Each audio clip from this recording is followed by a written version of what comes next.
여러분 안녕히 주무셨습니까? 우리가 잠든 사이에 어떤 일이 있었을까요? 저희 굿모닝 글로벌과 함께 챙겨보시죠. 자, 미국 증시는 지난 금요일에 3대 지수 모두 다시 한번 하락으로 마감됐습니다. 시장을 짓눌렀던 요인은 두 가지로 동일한데요. 금리 인상과 그리고 지정학적 리스크였습니다. 자, 지정학적 리스크의 업데이트된 내용, 최신의 내용을 보면은 일단 지난 금요일에는 바이든 대통령이 우크라이나 지역에 추가 병력이 배치될 수 있다고 발언했다는 점이라든지 아니면 그 국무장관이 블링컨 국무장관은 지금 현재가 위험한 순간이다 이런 발언들이 시장에 좀 긴장감을 높여줬습니다. 물론 주말 사이에는 프랑스의 주재로 러시아와 프랑스가 이 민주적인 해결책을 찾기 위해서 노력하겠다 이런 합의를 했다고는 하는데 그럼에도 불구하고 주말 사이에 벨라루스 지역에 이 러시아가 병력을 좀 증강시키는 그런 모습을 보여주면서 말과 행동이 좀 다르다 보니까 시장에서는 긴장감이 사라지지 않고 있습니다. 금리 인상과 관련해서도 제임스 블러드 연은 총재가 다시 한번 강력한 매파적인 발언을 한 반면에 뉴욕 연은 존 윌리엄스 총재는 시작부터 50bp의 금리 인상을 할 필요는 없다 이렇게 얘기를 하면서 연준 내에서도 좀 불확실한 그리고 혼란스러운 시그널이 나오다 보니까 시장에서는 여전히 불확실성에 좀 사로잡혀 있는 그런 모습이었습니다. 자, 여기다 옵션 만기일까지 겹치면서 미국 시장은 좀 하락 마감했는데요. 자, 그렇다면 자세한 마감 분위기는 어땠는지 지금부터 살펴보겠습니다. 전채린 앵커입니다. 네, 지난 금요일 뉴욕 증시 마감 상황 다시 리뷰를 해보겠습니다. 이날 시장은 역시나 러시아와 우크라이나 간의 무력 충돌 가능성에 일제히 하락세를 나타냈습니다. 장중에 미국 쪽에서 러시아가 며칠 안에 우크라이나를 공격할 것이며 전쟁을 막을 가능성은 좀 희박해 보인다라는 경고성 메시지가 나오면서 투심을 끌어내렸습니다. 이와 더불어서 금요일은 미국의 옵션 선물 만기일이기도 했습니다. 통합 수조 달러대에 이르는 주식과 지수 그리고 ETF의 옵션과 선물이 만료되는 날이기 때문에 시장이 큰 폭으로 흔들린다는 특성을 가지고 있습니다. 더불어서 오늘 밤이죠. 이제 월요일에는 미국의 대통령의 날을 맞아 하루 쉬어가게 됩니다. 주말 사이에 또 어떠한 소식이 나올지 모른다는 경계 심리를 가진 투자자들이 이날 시장에서 자금을 좀 빼내려고 하는 조심스러운 움직임이 나타났습니다. 이렇게 여러 가지 마이너스 요인들이 부담으로 작용한 가운데 시장에 반가울 법한 소식들은 연준 인사들로부터 전해졌습니다. 이날 여러 연준 인사들이 참석한 통화정책 포럼에서 찰스 에반스 시카고 연은 총재는 금리 인상의 필요성을 인정하면서도 물가 압력이 완화된다면, 그러니까 만약에 인플레이션이 완화된다면 추가적인 긴축을 덜 할 수 있겠다라고 언급을 했습니다. 그러면서 상대적으로 비둘기파적인 스탠스를 취해줬고요. 또 존 윌리엄스 뉴욕 연은 총재 역시도 3월에 기준금리를 인상해야 된다라는 점을 인정하면서도 초기부터 크게 인상해야 할 강력한 근거는 지금으로서는 그렇게 보이지는 않는다라고 얘기를 했습니다. 즉 한 번에 50bp를 올려버리는 빅스텝에는 반대하고 있음을 시사를 해줬습니다. 이 연준의 공격적인 긴축에 대한 우려가 조금은 잦아든 건지 10년물 금리 역시도 4bp가량 하락한 1.92%대에서 거래되기도 했습니다. 이런 시장의 주요 뉴스들을 확인해봤고요. 이날 섹터별 움직임은 어떻게 나뉘었는지 확인해 보도록 하겠습니다. 11개 업종 가운데 10개 업종이 하락이었습니다. 대표적인 경기 방어주인 필수 소비재를 제외하고는 일제히 하락불을 켰는데요. 그 중에서도 기술주가 1.01% 빠지면서 이 시장의 하락을 주도해가는 양상이었습니다. 눈에 가장 띄었던 종목별 움직임들도 체크를 해보겠습니다. 일단 첫 번째 특징주로 인텔 확인해 보려고 하는데요. 기술주 중에서 인텔이 이날 5.3%나 빠지면서 다우 구성 종목 가운데 하락률 상위 종목으로 이름을 매겼습니다. 뱅크 오브 아메리카에서 언더퍼폼 투자 의견을 재확인시키면서 인텔에 대한 투심을 끌어내린 건데요. 정부의 인센티브를 받으면서도 앞으로 3년간 현금을 창출하지 못한다라는 부분이 부담스럽다고 지적을 했습니다. 그러면서 인텔의 주가 이날 크게 빠졌고요. 그 다음으로는 온라인 스트리밍 업체인 로쿠도 확인해 보겠습니다. 로쿠의 경우에는 실적에 따라서 움직였던 종목 가운데 하나인데요. 예상을 밑도는 분기 매출을 공개했습니다. 그리고 그 밖에도 매출 증가세가 현재 둔화하고 있다는 부분, 그리고 현 분기에 대한 가이던스도 예상보다 적게 제시한 부분, 이런 여러 가지에 대한 실망감으로 인해서 로쿠의 주가 크게 빠졌습니다. 이번 실적 발표를 통해서 여전히 공급난의 영향을 받아가고 있다는 점이 증명이 된 셈이었고요. 그러다 보니까 로코의 주가는 22.3% 급락세를 기록했습니다. 마지막으로 햄버거 레스토랑 체인인 쉐이크쉑까지 확인해 보도록 하겠습니다. 현 분기에 대한 매출 가이던스를 예상보다 낮게 제시를 했고요. 그리고 동일 매장 매출에 대한 추정치 역시도 애널리스트들의 예상치에 살짝 못 미치는 수준으로 발표가 됐습니다. 쉐이크쉑의 주가는 4%가량 하락한 채 거래를 마쳤습니다. 자, 이제 이번 주 증시 일정을 간략하게 정리를 해봤습니다. 이번 주에도 증시 변동성에는 여러분께서 좀 대비를 해주셔야 될 것 같습니다. 일단 러시아의 우크라이나 침공 가능성 계속해서 경계심을 가져보고요. 그리고 이번 주에는 연준이 주목하는 물가지표, 이 PCE 개인 소비 지출이 오는 25일에 발표되게 됩니다. 긴축에 대한 긴장감도 그렇기 때문에 또 늦출 수가 없는 한 주가 되겠고요. 21일 월요일 오늘 밤에는 대통령의 날 관계로 미국장이 하루 휴장이라는 점 다시 한번 체크를 해드리도록 하겠고요. 그리고 실적을 발표하는 기업으로는 홈디포부터 애쉬까지 예정이 되어 있으니까요. 보유하고 계신 분들께서는 저희 방송 챙겨보시면서 실적까지 체크해 보시길 바라겠습니다. 한 주간의 증시 일정까지 정리해드렸습니다.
자, 미국 증시에서 어떤 일들이 있었는지 살펴보겠습니다. 애프터마켓이고요. 신한금융투자 WM 리서치부 최진석 팀장 함께하겠습니다. 어서 오세요. 안녕하십니까? 네, 안녕하세요.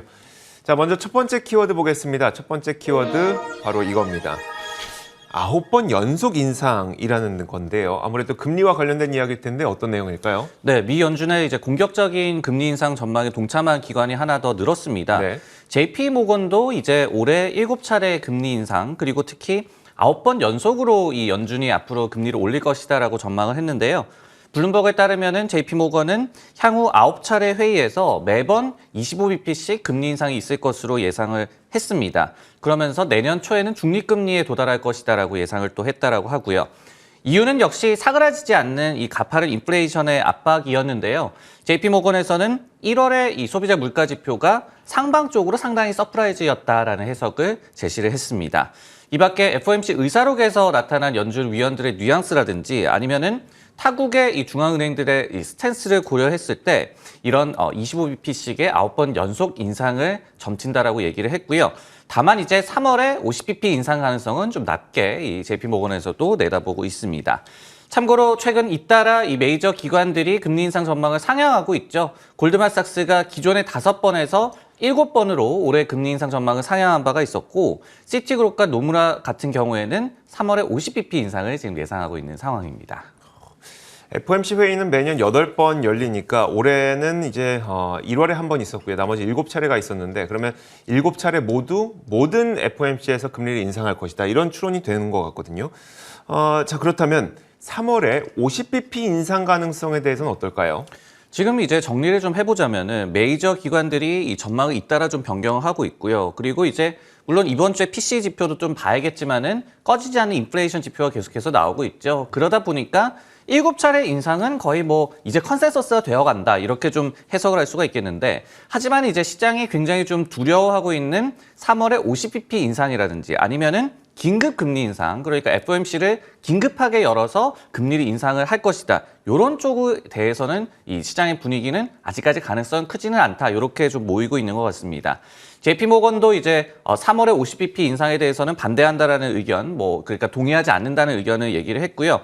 주요 또 연준 위원들도 신중론을 또 내비치고 있기 때문에 그런데요. 예를 들어서 이제 18일에도 존 윌리엄스 뉴욕 연방은행 총재가 크게 시작할 필요가 없다라고 얘기를 했고요. 그리고 이제 찰스 에반스 시카고 연은 총재가 물론 상당한 이 정책 조정이 필요하다라고 얘기를 했지만은 동시에 또 인플레이션 경로에 따라서 정책의 이 방향성 또한 달라질 수 있을 것이다라고 얘기를 했습니다. 그리고 이제 에반스 총재는 참고로 또 의결권이 없습니다. 그렇기 때문에 시장에서 받아들이는 그런 경중에서 좀 떨어지는 것 같고요.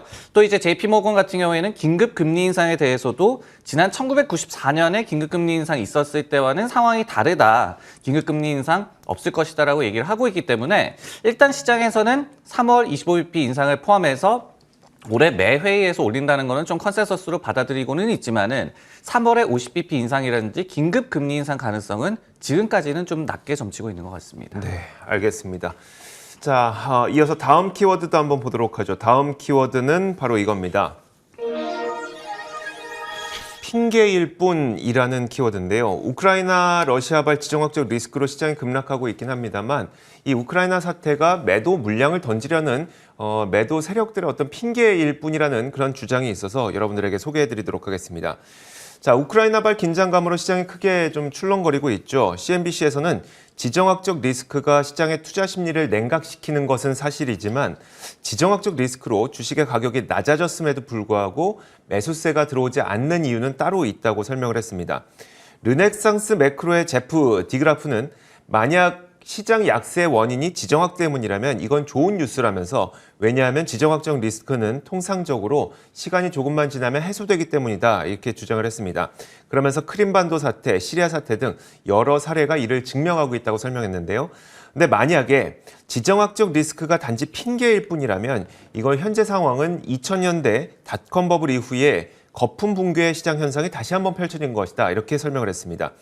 자, 그러면서 2000년 당시 마이크로소프트와 인텔 그리고 시스코 이런 거품과 상관없이 상당히 견고한 성장을 이뤘던 기업들마저 모멘텀이 깨지고 투자자들이 밸류에이션에 초점을 맞추게 되자 주가가 2년 넘게 하락했던 그 사례를 들었는데요.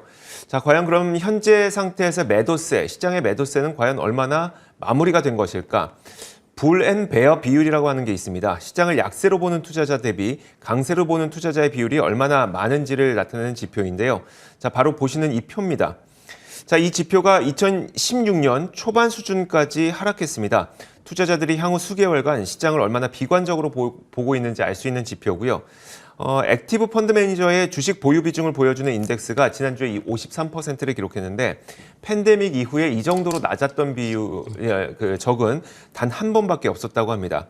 또 한 가지가 뱅크 오브 아메리카 설문조사를 보면은 글로벌 펀드 매니저들의 기술주 보유 비중이 2006년 이래 최저치로 낮아졌습니다. 자, 이런 지표들을 보자면 시장 매도세가 과도하게 진행됐다는 점, 또 기술주의 매도가 과도하다는 점이 좀 보여주는 지표가 많긴 하지만 그렇다고 지금을 또 바닥이라고 볼 수 있는 근거도 좀 없는 상태이거든요. 자, 그렇기 때문에 시장 바닥이 과연 어디에 있는 것인가 월가의 시각이 좀 궁금해지고요. 기술주 매도세가 상당히 나왔습니다. 그렇다면 이제 이 매도세는 현재 진행형인지 아니면 거의 끝물인지 여기에 대한 월가의 시각도 궁금하네요. 네, 바닥이 어딘지는 예단할 수는 없습니다. 네. 굉장히 좀 힘들죠. 그리고 이제 지정학적 리스크의 영향도 정확히 측정하기는 좀 불가능합니다. 물론 이제 우리가 여러 가지 매트릭을 사용을 해서 시장의 바닥이 어디쯤이다. 지금도 주요 지지선은 그래도 좀 유지를 하고 있다. 이렇게 해석이 나오고는 있지만은 바닥이 어디일까를 좀 예단하는 건 좀 힘들다라는 말씀을 우선 드리겠고요.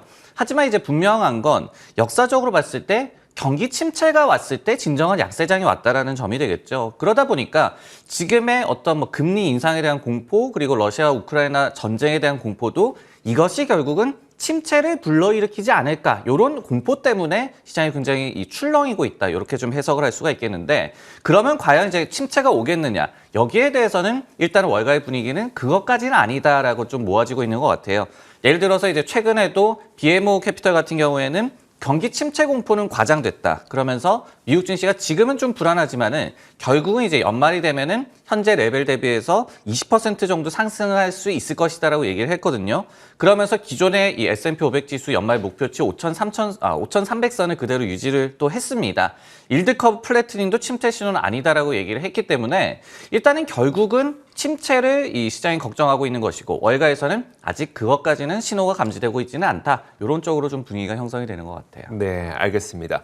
자, 이어서 다음 키워드도 확인해 보겠습니다. 다음 키워드는 바로 이겁니다. 자, 흩어지면 산다는 키워드인데요. 전혀 생소한 키워드예요. 어떤 내용일까요? 네, 뭐 흔히들 뭉치면 살고 흩어지면 죽는다라고 네네. 얘기를 하는데 때로는 이제 뭐 기업에서 따로 떼놓는 게 좋은 경우가 좀 있잖아요. 뭐 예전에도 이런 키워드를 제가 했던 것 같기도 한데 이 흩어지면 이 산다라는 그런 키워드가 성립될까? 바로 포드가 전기차 사업부에 분리하는 카드를 만지작거리고 있다라는 블룸버그의 보도가 나왔습니다. 짐 팔리 이 포드 CEO가 내연기관 차 사업과 아예 이제 회사를 분리하는 그러니까 이제 분사 가능성도 탐색 중이라고 내용이 좀 나왔는데요. 다만 이제 사측에서는 일단 좀 부인을 했습니다. 그리고 이제 분사는 어려울 수가 있겠죠. 그러면은 또 다른 옵션이 뭐가 있을 것이냐? 내부적으로 전기차 사업부를 좀 분리하는 옵션도 좀 이 탐색을 하고 있는 것으로 블룸버그 기사에서는 싣고 있었습니다. 이 같은 소식이 전해지자 포드가 지난주 금요일장에서 장중한 때 5.4%나 상승을 하면서 이거를 시장에서는 굉장히 좀 반기고 있는 듯한 그런 해석이 나왔는데요. 팔리 CEO는 이달 초에도 분사 가능성을 완전히 부정하지는 않은 바도 있었습니다. 이게 분사를 한다는 게 얼마나 긍정적으로 해석된 것이길래 포드의 주가가 지난 금요일에 오른 것인지 이게 궁금하거든요. 어떻게 봐야 될까요, 이거를? 결국은 이제 시장에서는 이 전기차 사업부를 따로 떼놓고 놓게 되면은 좀 리레이팅이 이루어지지 않을까 이런 기대를 했고 그렇기 때문에 장주의 주가가 좀 많이 튄 것 같은데요. 포드가 이 포드 PR이 여전히 뭐 10배 미만입니다. 주가 퍼포먼스가 나쁘지 않았음에도 불구하고요. 그렇기 때문에 이제 물론 단순 비교하는 것은 좀 힘들지만은 테슬라의 포드 PR은 여전히 100배에 육박하고 있거든요. 올해 기준으로 뭐 한 80배 정도 나오고 있기 때문에 이런 밸류에이션의 재측정, 그러니까 이 포드의 전기차 사업부에 대해서 리레이팅, 더 높은 밸류에이션을 부여할 수 있지 않을까라는 그런 생각이 들어서 이제 시장에서도 좀 긍정적인 반응이 나온 것 같고요. 실제로 이제 제프리스에서 최근에 포드에 대한 투자 의견을 중립으로 내리면서 이런 얘기를 했어요. 포드나 GM 등의 우리가 뭐 흔히 얘기하는 레거시 업체들이라고 얘기를 하거든요. 완성차 OEM들이 전기차와 관련해서 진전이나 아니면은 이익 포텐셜이 있는 것은 여전히 경기 상황에 따라서 가고 있다라는 얘기를 했어요. 그러니까 뭐 독자적으로 하기보다는 경기 상황에 따라서 전기차 사업의 성패도 좀 갈리고 있다는 얘기가 되고 있는데 그렇기 때문에 EV의 전환이 그러니까 전기차로의 전환이 아직까지는 제로섬 게임이다라는 그런 분석을 했습니다. 즉 전통차 업체들이 열심히 전기차로 전환하기 위해서 노력은 하고 있지만은 그 분명히 한계가 있을 것이다라고 분석을 한 셈이 되겠고요. 다만 이제 실제 성사가 될 것이냐 이 가능성에 대해서는 일단 사측에서 좀 부인을 했었고 그리고 GM 같은 경우에도 지난 2020년 11월 정도에 분사 가능성을 좀 탐색하고 있다는 보도가 나와서 사측에서 얘기를 한 바가 있었어요. 근데 그때도 비용 문제도 좀 들어가고 그때까지만 해도 여전히 이제 전기차가 대기업에 좀 붙어 있는 게 그러니까 GM이나 포드의 브랜드를 달고 나오는 게 유리하다라고 판단을 했다라고 얘기를 했거든요. 네. 그렇기 때문에 이번에도 뭐 일단은 좀 두고 봐야겠지만은 분명히 시장에서는 내심 좀 바라고 있는 것 같습니다. 알겠습니다. 하지만 또 기업 입장에서는 이걸 분사하는 즉시 전기차 기업은 적자로 시작할 수밖에 없고 네. 또 금리 인상 시기에 적자 기업은 고밸류를 못 받는다는 게 너무 뻔한데 또 함부로 분사하기도 어렵고 굉장히 여러 가지 고민을 하고 있을 것 같습니다. 자, 어쨌든 이제 전기차 사업부가 뭐 분사가 되든 아니면 전기차 사업부를 좀 따로 보게 되든 간에 고밸류를 받을 수 있는 방법을 찾기 위한 자동차 기업들의 좀 열심히 노력이 보이는 대목인 것 같습니다. 자, 이어서 다음 키워드 한번 보도록 하죠. 다음 키워드는 바로 이겁니다. 부자들은 신경 안 써라는 키워드인데 인플레이션 심화될 때마다 꼭 한 번씩 등장하는 뉴스가 있죠. 바로 명품 가격 인상입니다. 부자들은 가격 인상도 전혀 신경을 안 쓰기 때문에 이런 뉴스가 간간히 나오게 되는데요. 자, 지난주에도 이런 뉴스가 있었습니다. 명품 기업들이 가격 인상하는 건 사실 하루 이틀 일은 아닙니다. 낮은 인플레이션에도 명품주들은 계속 가격을 인상해 왔었는데요. 하지만 요즘처럼 인플레이션이 심각하다 보니까 월스트리트 저널에서는 럭셔리 브랜드들이 부자들은 신경 안 쓸 것에 베팅하고 있다라고 하면서 가격을 인상할 계획들을 쭉 나열을 했습니다. 지난주 루이비통은 핸드백 가격을 전 세계적으로 두 자릿수로 인상했습니다. 지역에 따라서 편차는 있겠습니다만 중국의 경우에는 3만 위안짜리 핸드백이 37,500위안으로 25%가량 인상이 됐고요. 이걸 달러로 환산하면 한 4,730달러 정도가 됩니다. 구찌 브랜드로 유명한 캐링도 올해 회사의 우선순위는 수익성을 보호하기 위한 가격 인상이라고 밝혔고요. 또 미국 상장 기업 가운데 거의 유일한 명품 지주회사죠. 카프리 홀딩스도 베르사체와 지미추의 가격을 인상할 계획이라고 밝혔습니다. 제프레스에서는 실제 명품 기업들은 인플레이션에 면역력이 있다면서 인플레이션이 낮을 때도 이들은 가격을 인상해왔다고 설명을 했는데, 그러면서 올해 인플레이션에도 불구하고 글로벌 명품 매출은 약 15%가량 증가할 것으로 예상을 했습니다.